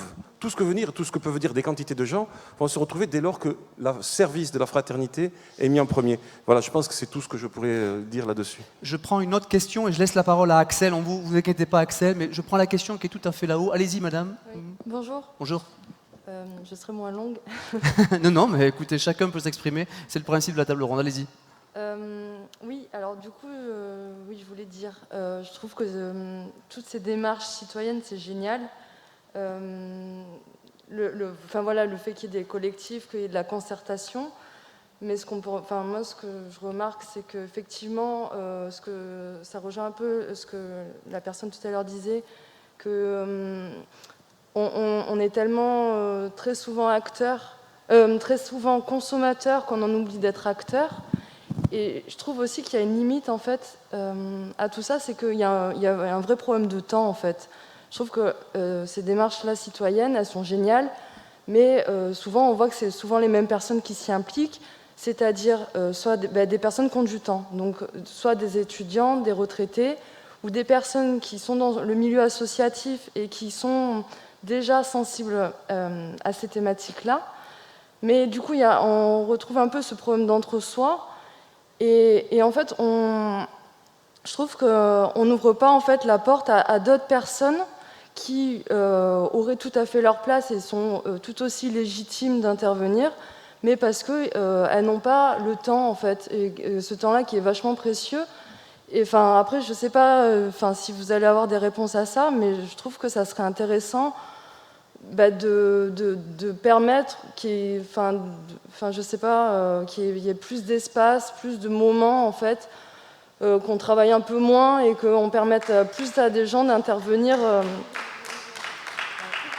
Alors Axel, peut-être, je ne sais pas si vous aurez complètement la réponse, mais vous avez peut-être des éléments à nous apporter. Comment on fait pour trouver un peu plus d'espace, un peu plus de temps pour être citoyen par rapport à ce que dit madame? Je suis ravi de cette question parce que je pense qu'on est entre nous là.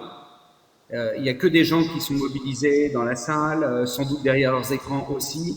La réalité, c'est que les gens qui sont dans les associations, qui se mobilisent, les groupes de jeunes, les retraités qui ont du temps, la réalité, c'est que c'est peu de personnes.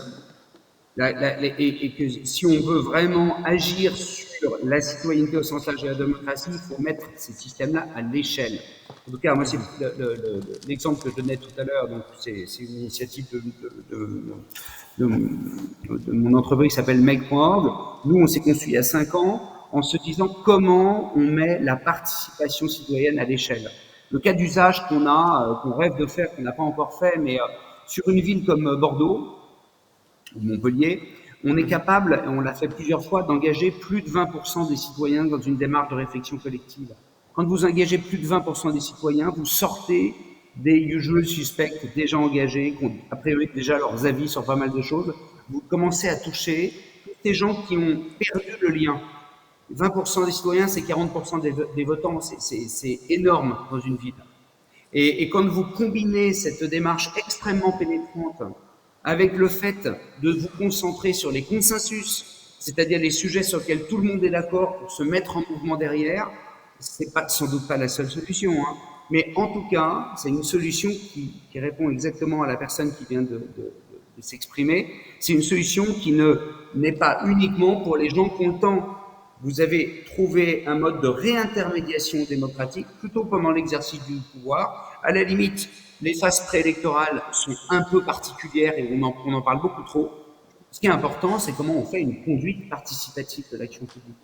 Parce qu'il n'y a qu'à ce prix-là, adossé à 20 à 30% d'une population, il n'y a qu'à ce prix-là que la politique publique pourra se mettre en œuvre. Il n'y a qu'à ce prix-là qu'elle sera réconciliatrice de tout le monde, c'est-à-dire elle construira un espace commun plus large. Et enfin, il n'y a qu'à ce prix-là que si effectivement on a 20 à 30% d'une population qui s'engage sur la politique des transports dans telle ou telle région ou la politique du logement dans telle ou telle ville, c'est à ce prix-là que les gens vont reconstruire un sentiment de responsabilité par rapport au bien commun. Et là, je ne parle pas des gens qui sont dans la salle. Je parle vraiment des gens qui sont nulle part et qu'il faut aller chercher pour les engager. Alors, donc, ça, quand si même... on n'a pas... Allez-y, pardon, Axel, allez-y. Non, donc je veux dire, il faut innover dans tous les sens, il faut faire plein de choses, mais il faut être obsédé par la chose la plus difficile, qui n'est pas de faire travailler des gens qui ont envie de passer du temps ensemble. Le plus difficile, c'est de faire que quelqu'un qui est complètement déconnecté accepte de s'engager un tout petit peu. Et lui, on pourra l'emmener le plus loin possible. Alors ça, c'est quand même, je trouve, un vrai sujet. À la fois, merci madame pour la remarque, parce que, et la réponse d'Axel, on a quand même un désintérêt pour la chose publique, et vous l'avez dit, vous tous, sur cette scène, il n'y a jamais eu autant d'espace, en tout cas, il n'y a jamais eu autant d'espace pour pouvoir donner son avis, s'engager, être citoyen.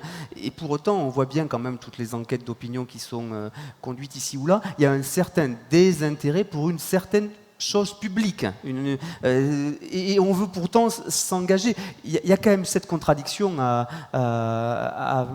sur la table et sur laquelle il faut trouver des solutions. Non, Marine, je trouve qu'on a ce vrai problème. L'intérêt pour la chose publique, il est quand même de moins en moins fort quand même aujourd'hui. Moi, je ne partage pas vraiment votre avis là-dessus. Je pense qu'il y a effectivement un désintérêt, ou en tout cas, bon, là on a vu avec les élections régionales, on boude une certaine forme d'engagement pour la chose publique. Mais je trouve que le grand débat national avait quand même eu l'intérêt aussi de remobiliser, de remettre au centre cette notion d'échange, cette notion d'échange entre l'exécutif au sens... Mais un peu biaisé quand même, non? Quand vous avez un président avec trié sur le volet 800 élus qui viennent finalement poser les questions que le président attend et les réponses qu'ils veulent peut-être attendre, est-ce que c'est ça véritablement ce dont veulent les Français? Alors, pour le coup, moi, il y a... Alors, je pousse un peu loin exprès. Hein. On a animé l'année dernière, il y a 2 ans tout juste, un grand débat national sur retraite, dont nous sommes fiers d'ailleurs, groupe Midi Libre, qui était utile. Et malgré tout, on sait aussi que c'est pas tout à fait la France, c'est pas tout à fait l'ensemble des citoyens. Alors, je ne me prononcerai pas sur le national parce que je pense que c'est vraiment délicat de savoir comment aujourd'hui toucher l'exécutif et comment faire en sorte qu'il intègre véritablement les problématiques. Je me permets ce propos un peu politique, mais en matière environnementale, je trouve ça quand même extrêmement difficile aussi de faire entendre la voix de la société civile, la voix des scientifiques, la voix des universitaires, la voix des associations. Voilà, c'est pas faute de faire de la vulgarisation, c'est pas faute de faire des mobilisations, des campagnes, des marches, de sortir des rapports vulgarisés du GIEC sur tous les réseaux. Voilà, donc il y a quand même un énorme écart aujourd'hui entre ce qui est décidé par l'exécutif en France et en tout cas, le discours et les actes. Et je pense que c'est valable pour tout un tas de sujets, mais en matière environnementale, on a un contournement quand même du droit de l'environnement qui est, à mon sens, extrêmement inquiétant aujourd'hui. Du coup, pour faire une transition plus optimiste, je pense qu'on a tout intérêt à faire porter ça sur les territoires, en sachant toujours que les territoires sont aussi limités dans leurs compétences. Et moi, je reprendrai l'idée de Bruno Latour qu'il avait soulevée au moment du début des mobilisations des Gilets jaunes en France, de dire mais faisons des cahiers de doléances au local, impliquant véritablement les députés. Et donc on en revient à ce qu'on disait tout à l'heure sur faire peser aussi sur le député cette notion de représentation aussi de la nation. Et ça, je trouve que c'est intéressant. Ça n'enlève absolument pas le problème d'avoir une majorité d'un certain bord politique à l'Assemblée nationale. Ce sera toujours, en tout cas jusqu'aux élections présidentielles, une certaine forme de frein, mais ça peut permettre aussi de réenclencher une forme de débat peut-être un peu plus proche de la réalité. Question d'abord dans la salle, avant que je vous donne la parole, Julie. Question dans la salle, Madame, allez-y. Bonjour, merci pour votre intervention. Moi, j'avais une question, on parle beaucoup de désintérêt des gens, du fait qu'ils ne votent plus, mais personne n'a parlé du manque de confiance. C'est-à-dire que les gens, ils sont un peu désabusés, ils n'ont pas confiance dans la classe politique, ils ont l'impression qu'ils sont hors sol, que c'est une classe à part entière, et que c'est un peu appuyé par les médias, dans le sens où on voit des débats des primaires écologiques avec très peu de place pour l'écologie, on voit des gens qui se battent comme des chiffonniers, comme des enfants de 3 ans. Comment est-ce que les gens peuvent se réinvestir dans une certaine citoyenneté s'ils n'ont pas confiance dans les gens qui le représentent?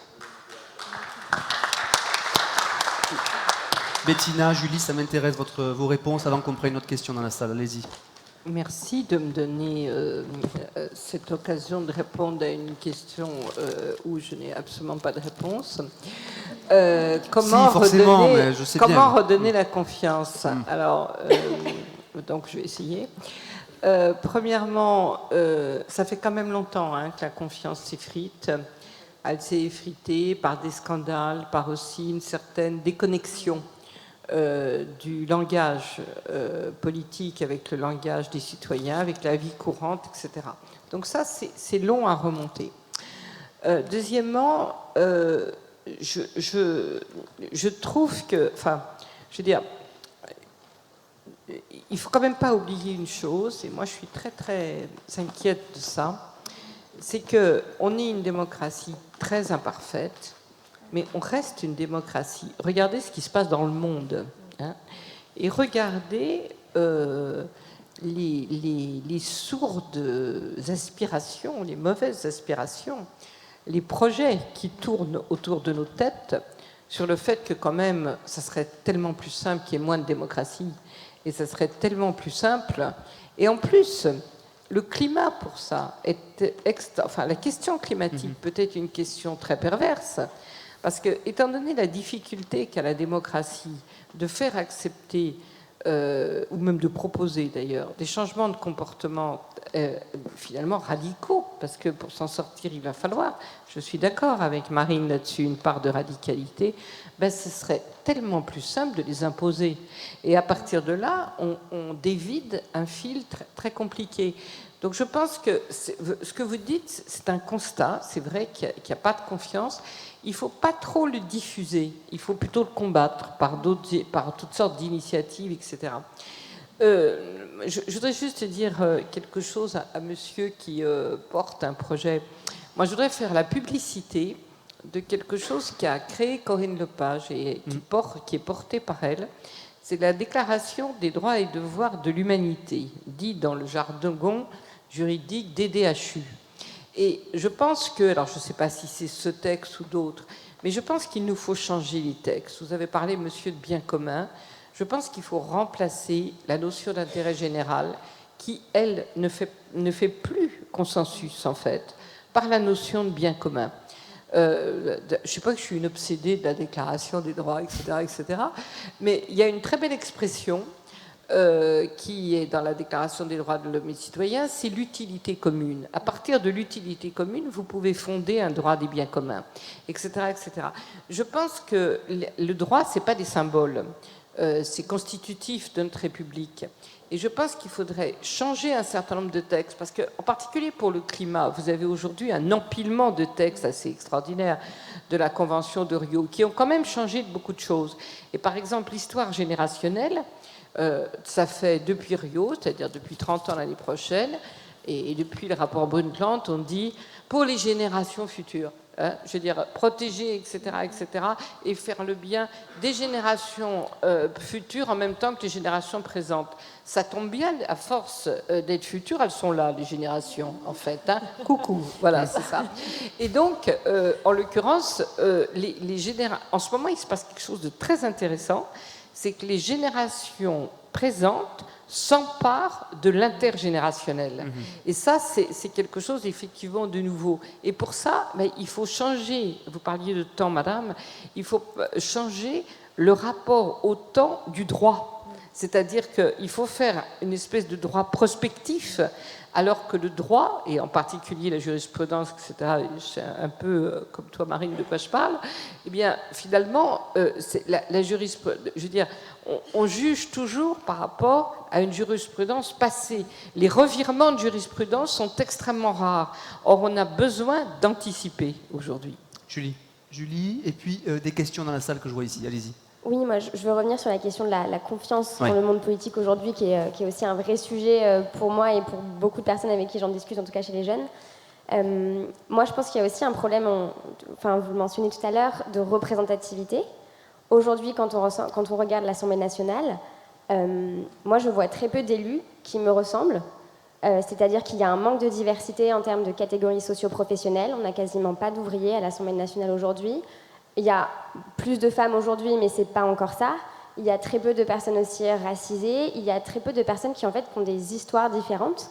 Et ce manque de représentativité fait aussi qu'il y a une déconnexion. Et je pense qu'il y a un besoin aussi de remplacement de ces élites politiques et de voir de nouvelles personnalités qui arrivent, des gens qui viennent des territoires, qui viennent de la ruralité, qui ne sont pas que des CSP+. C'est le cas depuis quelques années quand même. On peut dire que des territoires ont émergé ces dernières années. Non, bien sûr. Des personnalités. En fait, oui, des territoires, ça c'est sûr, mais en tout cas, des personnes qui ne sont pas que des CSP+, pas que des personnes qui ont fait Sciences Po, qui ont tous des Bac+6, et qui en fait ne représentent pas en fait la diversité de la population française. Et je pense qu'il y a aussi un manque je crois beaucoup au pouvoir de l'exemple. Oui. Et en fait, aujourd'hui, il y a beaucoup de personnes qui ne se retrouvent pas dans ces élites-là, et il y a un besoin aussi de changer.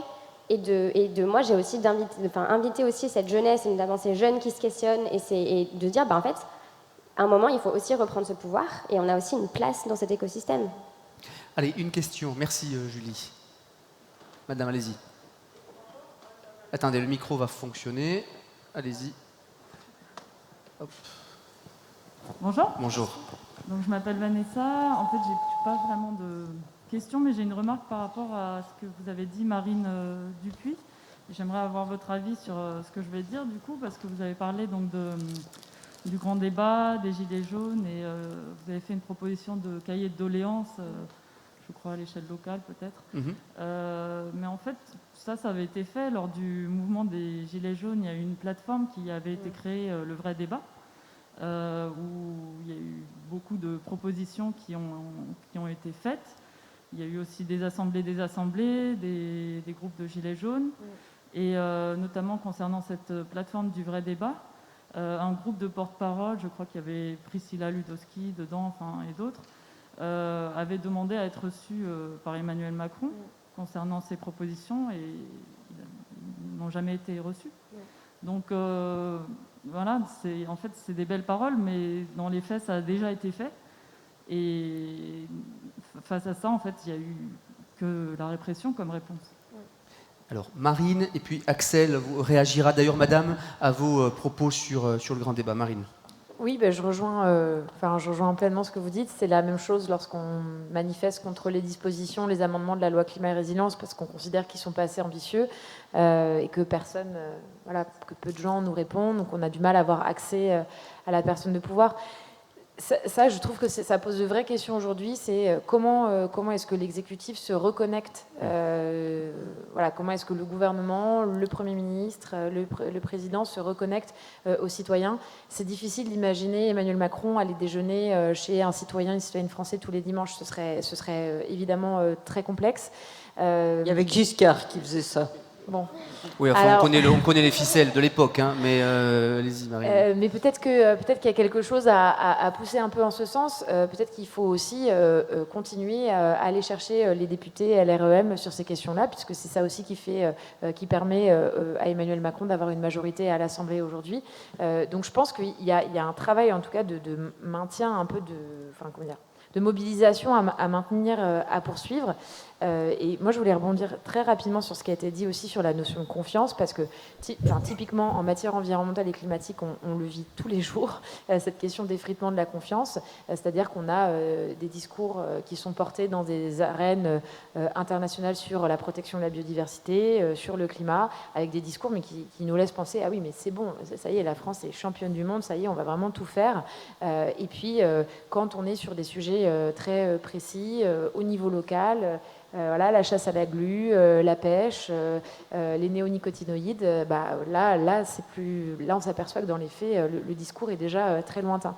Et moi, c'est vraiment cette question de l'incohérence et de la contradiction, mais violente en fait, entre le discours et les actes qui me pose vraiment question. Je me dis, mais à quelle heure est-ce que j'accorde ma confiance, et pourquoi est-ce que j'accorderai la légitimité à une personne qui me représente? Donc c'est quand même compliqué politiquement. Et du coup, à ça, j'ai pas de réponse, si ce n'est de peut-être croire un peu moins à la communication et se tourner aussi vers des personnes qui sont peut-être un peu plus humbles, un peu plus modestes, et qui commencent en disant « Attendez, je ne vais pas tout transformer, je vais commencer par faire du petit, mais si je fais du petit, je le fais vraiment, et j'essaie de le faire en incluant. Et j'arrête de me prendre pour le roi du monde. » quoi. Voilà. Merci. Alors, Axel, je laisse la parole à Axel, et puis messieurs, je vous donne la parole, vous inquiétez pas. Axel, rapidement, peut-être sur les débats nationaux dont on vient de parler, et puis peut-être les solutions qu'il fallait en tirer.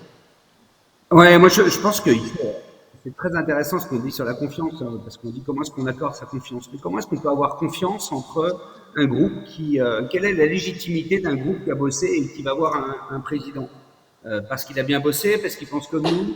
Je pense qu'on n'est pas du tout assez exigeant sur la légitimité de ce qu'on produit.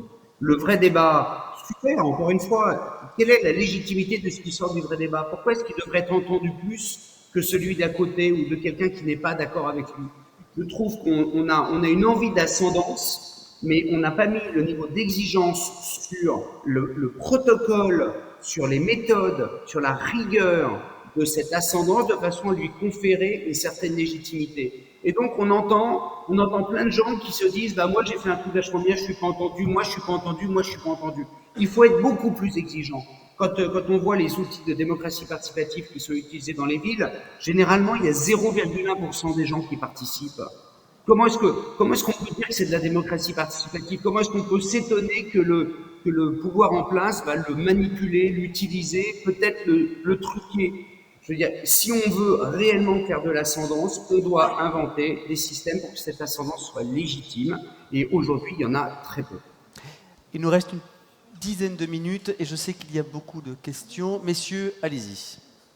Ou monsieur, parce que vous êtes plusieurs. Choisissez un micro, allez-y. Bonjour et merci pour ce débat extrêmement inspirant. La question, c'est par rapport à l'élargissement du champ, notamment géographique, de la notion de citoyenneté. On parle de citoyenneté européenne, citoyenneté nationale, voire mondiale. Est-ce que ça ne serait pas un frein à l'engagement citoyen? De sentir cette notion qui s'enrichit, qui s'alourdit et qui peut devenir...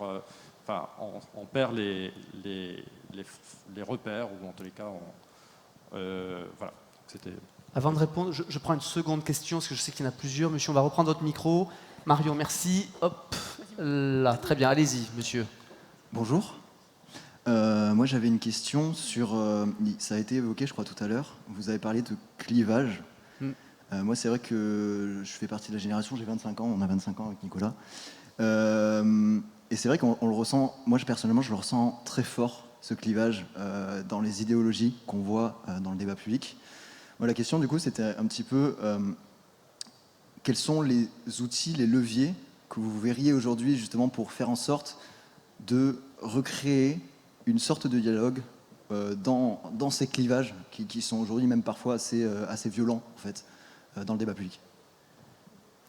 Merci. Vous pouvez nous donner deux exemples, si je peux me permettre de me substituer à vous? Mais non, on se complète, chère Bettina. Merci. Allez-y. Vous aviez un exemple, peut-être? Excusez-moi. Allez-y. Un exemple de clivage. De clivage. On va prendre par exemple la question de l'immigration. C'est une question qui divise énormément, je pense, sur les solutions à y apporter. Et en fait, quand je parle de clivage, c'est que les gens, quand ils ont une opinion ou une autre, en fait, ils rentrent beaucoup dans un aspect très émotionnel. Je ne dis pas qu'il n'y a pas de place pour l'émotion dans le débat public, il faut qu'il y en ait. On parlait tout à l'heure de ressenti, de désir, c'est important qu'il y en ait. Mais typiquement, sur cette question de l'immigration, je sens, à chaque fois qu'on en parle, que c'est tout le temps difficile de faire, de faire dialoguer les possibles solutions qu'on pourrait aujourd'hui imaginer en réponse à cette problématique-là. Bettina, vous voulez réagir? Court, il nous reste 7 minutes et on a 2 questions qui sont posées là et elles sont importantes. On prolongera évidemment, mais allez-y, je vous en prie. Moi, je pense que les clivages entre cette génération qui vient, donc les gens de 20-30 ans, et les clivages d'avant sont exactement les mêmes. Les 68 arts, vous savez, ils ne se sentaient pas forcément en accord avec leurs parents, par exemple, au hasard. Voilà. En revanche, la complexité des questions est beaucoup plus importante. Et ça, je pense que c'est ça qui fait vraiment la difficulté des choses. Parce que on avait quand même l'impression, dans la succession des clivages générationnels, d'avoir un petit peu une sphère d'influence, une possibilité d'influence pour réformer la société, enchanter le monde, changer les choses, etc. Et ça a été quand même, les générations qui ont fait 81, qui sont venues à l'âge adulte entre 68 et 81, on avait l'impression. Maintenant, vous avez une globalisation des problèmes, et vous avez surtout, en particulier sur les questions environnementales et climatiques, quelque chose qui échappe. Parce que quoi qu'on fasse, je veux dire, et même des choses formidables au niveau local, c'est épouvantable à dire, mais les affreux détracteurs du climat qui disent « Ah ben oui, mais si la Chine continue, nous, à quoi ça sert qu'on fasse quelque chose ?» Ça inverse le raisonnement. Le problème, c'est que c'est pas faux, je veux dire, mais il n'empêche qu'il faut quand même faire les choses parce que, justement, il y a une valeur d'entraînement, etc., etc. Bon, mais si vous voulez, je crois que la complexité fait aussi le clivage. Et deuxième observation, si vous me permettez, je trouve, si vous voulez, que tout ce qui est... Quand vous dites il y a des institutions qui peuvent restaurer la confiance. Regardez le Haut Conseil pour le climat. Le Haut Conseil pour le climat, il publie des rapports en disant on n'est pas dans la trajectoire, mais il publie des rapports aussi très intéressants en disant cette mesure-là, X prise par le gouvernement, etc., est contradictoire avec ce que le gouvernement lui-même dit et tout. Alors, c'est une jeune institution, c'est pas assez médiatisé, etc. Mais les autorités indépendantes, moi ça fait 20 ans, enfin non, allez, je ne vais pas exagérer, 15, que je milite pour une autorité indépendante pour le développement durable. Il y a une autorité indépendante et qui fait admirablement son travail en matière d'accident pour le nucléaire. Pour le nucléaire, elle dit, vous allez me fermer, elle dit à l'État, vous allez me fermer cette centrale parce qu'il y a 2 ou 3 trucs dangereux, vous allez réparer, puis vous allez rouvrir après. Il faut faire la même chose sur le développement durable. Il faut faire une haute autorité indépendante. Franchement, Hulot l'avait un peu esquissé avec la Chambre du futur, qui a été abandonnée, et qui dit cette mesure-là est incompatible avec le bien et l'intérêt des générations futures. Vous ne la prenez pas. Très court, Bettina, parce que je vous rappelle, vous avez une séance de dédicace tout à l'heure à l'issue. Oui, très court, s'il vous plaît, Vincent, puis Marine. Sur la question Julie. de la confiance, et sur cette question rapidement. Qui me semble intéressante, confidérer, mettre la foi en commun, ce en quoi nous espérons, la confiance. Je dirais qu'il y a 2 types de confiance. Il y a la confiance nécessaire. Je suis bien obligé de faire confiance à un certain nombre de choses, et puis il y a la confiance qu'on construit. La confiance qu'on construit elle est beaucoup plus difficile. Et la confiance nécessaire, c'est la démocratie telle qu'elle se présente devant nous, une démocratie représentative. Je suis nécessairement en confiance. Et la confiance qu'on construit, regardez ce qui s'est passé récemment dans nos quartiers pendant le Covid, où on est allé faire toc toc toc à la porte des uns et des autres. On s'est demandé si ça allait bien. On est allé se poser la question de savoir si on pouvait se rendre service. Je crois qu'il y a une petite confiance toute simple. C'est celle de nos quartiers, notre toute petite confiance de tous les jours. Et je pense que c'est vers cela qu'on pourrait aller. À mon avis, quand vous parlez de levier, c'est simplement quelque chose, cette démocratie à la base, ces petites cellules qui peuvent paraître extrêmement fragiles, comme tout être vivant, très fragile, mais c'est là où, à mon avis, se construisent les prémices de ce qui va devenir une confiance gagnée par rapport à la confiance nécessaire. Marine, Julie, peut-être répondez à la question qui était posée par messieurs là sur la question européenne, c'est ça, l'élargissement. Peut-être ou c'est vous qui voulez réagir, non? Je vous ai vu...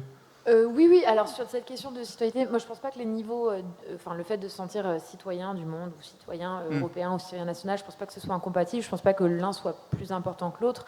Après, c'est vraiment ce qu'on en fait. Si son objectif c'est de travailler dans une association à l'autre bout du monde et d'avoir dans la lutte contre la pauvreté, oui, on peut considérer que la lutte contre la pauvreté, c'est aussi faire partie d'une société mondiale qui lutte pour des objectifs humanistes, universalistes, etc. Donc je pense pas que ça réduise en tout cas la valeur de la notion de citoyenneté au niveau national ou au niveau local. Et pour revenir sur ce qui a été dit et en conclusion sur la notion de clivage, parce que ce sont, je pense, des situations auxquelles on fait tous face, y compris dans les milieux militants, y compris dans les repas de famille. Je pense que la question autour du vaccin, du Covid, nous montre aussi ça. Et voilà, enfin peut-être juste un outil de discussion, parce que l'idéal c'est peut-être de toujours pouvoir discuter aussi, c'est de dire aussi d'où on part, sans tomber dans la dictature entre guillemets du ressenti, ou de dire oui mais parce que je ressens ça c'est comme ça, peut-être juste dire ok en fait cette situation-là, ce sujet-là, ça me fait peur, ça me met en colère pour telle et telle raison, là je suis prêt à dialoguer avec toi pour telle ou telle raison, ou je ne suis pas prêt à dialoguer, et peut-être aussi reconnaître un peu ses limites dans les discussions qu'on peut avoir. Allez, une toute dernière question. Promis là-bas, très très court. Bonjour. Bonjour. Bonjour, je m'appelle Nadia. Alors, moi, je reviens sur la question du jeune homme un peu plus haut, qui parlait de clivage. Effectivement, je pense que ce n'est pas seulement un manque de confiance dans lequel la population se trouve actuellement. Je pense que c'est surtout beaucoup de souffrance. Voilà, le pays se trouve en mode de souffrance parce que, alors je pense à tous ces jeunes qui ont traversé, il n'y a pas que les jeunes, bien sûr, à la période du Covid, où on s'est retrouvé en difficulté par rapport aux masques, par rapport aux vaccins. On ne savait pas trop, on avait des informations qui allaient dans un sens, puis dans un autre. Et là, au jour d'aujourd'hui, je suis un peu inquiète par rapport à la situation quand on voit sur nos postes de télévision, des débats qui s'éloignent un peu de ces thématiques que vous êtes en train de rappeler depuis tout à l'heure. Et la question que je me demande, c'est comment on peut faire pour amener ces candidats, ces futurs candidats, dans cette trajectoire-là, et pour rapprocher la situation, enfin les élites d'en haut et la population d'en bas, parce que certains citoyens ne se reconnaissent plus dans ces débats politiques. Je ne pense pas qu'ils soient convaincus. Moi, j'ai l'impression plutôt d'assister à un combat de coq, excusez-moi, et à une démarche plus sémantique et apocalyptique, plutôt qu'une approche auprès du citoyen pour le rassurer déjà, et qui manque énormément de communication pour le ramener un peu dans la positivité et dans l'optimisme. Merci. Une je vous laisse répondre. Vous avez 1 minute et je termine avec Julie. Et nous terminons ce débat sur lequel nous pourrions rester évidemment plus longtemps, vous l'imaginez. Axel, allez-y, vous avez 1 minute. 1 minute, juste pour dire que je pense que notre société est droguée au clivage. Encore une fois, je le disais, les médias fonctionnent au clivage parce que c'est ça qui marche, et les politiques sont plus efficaces quand ils jouent le clivage que le consensus. Peu à peu, on commence à croire qu'on ne voit que ce qui nous divise, et les réseaux sociaux n'ont juste qu'un effet hyper accélérateur et cristallisateur de ces clivages. Si on ne remet pas en place une culture du consensus sur lequel on se priorise, on n'y arrivera pas. Et c'est pas simplement dans les repas de famille que ça se joue, c'est vraiment dans tout le système de débat public, de consultation, de participation. On doit être obsédé par aller chercher la part qui nous rassemble. Merci Axel. Julie, un petit mot pour conclure, peut-être, et vous réagir, et puis on clôture ce débat. Merci pour Axel. Allez-y, Julie. Je reviens sur la dernière question, en effet, notamment avec le Covid et la notion de précarité. Je le vois avec les étudiants, ces files d'étudiants qu'on a vues pour des distributions alimentaires. Et ça revient aussi, cette notion de solidarité, et comment on remet au cœur du débat la notion de solidarité qui est, je suis d'accord avec vous, pas du tout assez présente dans les débats politiques aujourd'hui. Une des solutions, et nous c'est ce qu'on va essayer de faire, c'est de dire à ces candidats, vous allez venir sur le terrain, vous allez venir nous voir, vous allez venir nous rencontrer là où on vit, et vous allez venir débattre avec nous et voir réellement ce qui se passe dans notre quotidien, parce que sinon vous serez déconnectés, et on a besoin d'avoir ces espaces de discussion et qu'eux aussi se déplacent sur notre réalité tangible de tous les jours. Les journaux du groupe de la Dépêche seront à vos côtés, en tout cas, à ce moment-là, évidemment, comme on l'est depuis le début. Vous voyez, on boucle la boucle, cher Vincent, fraternité, solidarité. Je voudrais remercier l'ensemble de nos intervenants, en vous rappelant d'abord plusieurs rendez-vous. La séance de dédicace avec Bettina au niveau 3 pour son livre « L'adaptation au changement climatique ». J'étais ravi de vous avoir à ce débat. Vous rappelez également qu'à 18h, c'est la projection du film « La vie pure » en présence de Jérémy Banster, désormais, vous savez, ex-acteur de la série à succès Un si grand soleil. Je vous rappelle que vous pouvez retrouver ce débat sur les supports numériques de l'ensemble de nos titres. J'étais ravi de ce débat. Je crois que c'est vraiment le début d'un prolongement parce qu'on va pouvoir évidemment, sur toutes ces questions, vous suivre tout au long de cette campagne présidentielle. Je vous demande de les applaudir. Merci beaucoup.